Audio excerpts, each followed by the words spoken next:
I'm going to speak about some ideas that I gathered from the book Sacred Scripture, Sacred War, the Bible and the American Revolution, authored by James Bird, specifically Chapter 5, entitled The Liberty Wherewith Christ Has Made Us Free.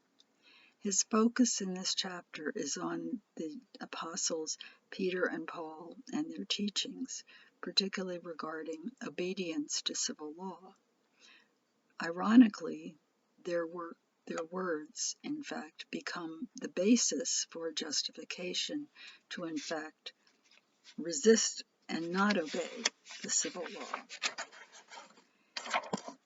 Paul's advocacy of the liberty wherewith Christ has made us free was a patriotic slogan that secured Paul's credentials as an apostle of freedom. Preachers found in Peter and Paul a rationale for political revolution in obedience to divine authority and as an argument for Christianity as the essence of American patriotism. How could this be? Simply, if King George III was a tyrant and ruled without justice and ruled with cruelty, then the obligation was to resist his rule as Christians, and that became a basis for the argument using Peter and Paul's scriptures. This is from Romans 13. Let every soul be subject to the higher powers, for there is no power but God. The powers be ordained of God. Whosoever therefore resisteth the power resisteth the ordinance of God, and they that resist the ordinance shall receive to themselves damnation. For rulers are not a terror to good works, but to the evil. Wilt thou then not be afraid of the power? Do that which is good, and thou shalt have praise of the same, for he is the minister of God to thee for good.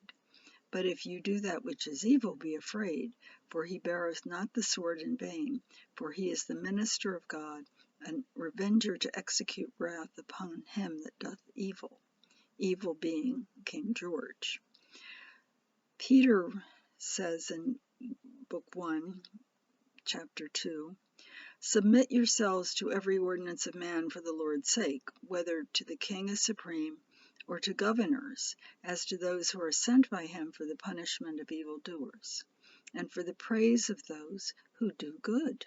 For this is the will of God, that by doing good you may put to silence the ignorance of foolish men, as free, yet not using liberty as a close for vice, but as bondservants of God, honor all people.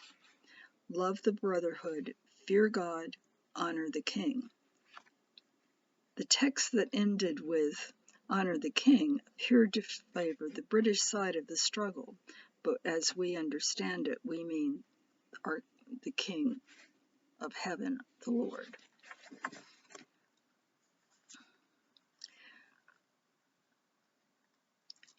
Paul wrote that kings had the right to be tyrants. One of the clearest statements of this was the view before the Revolution of Jonathan Mayhew's discourse considering unlimited submission and non-resistance to the higher powers. Although Mayhew had preached this sermon 25 years before the Revolution, revolutionary patriots remembered it. As John Adams recalled, the sermon had a significant influence. It was read by everybody, celebrated by friends, abused by enemies, and for good reason. As Adams wrote, the sermon was seasoned with wit and satire, superior to any. Adams wrote, he had great influence in the commencement of the Revolution. Mayhew had first turned to Paul's historical circumstances.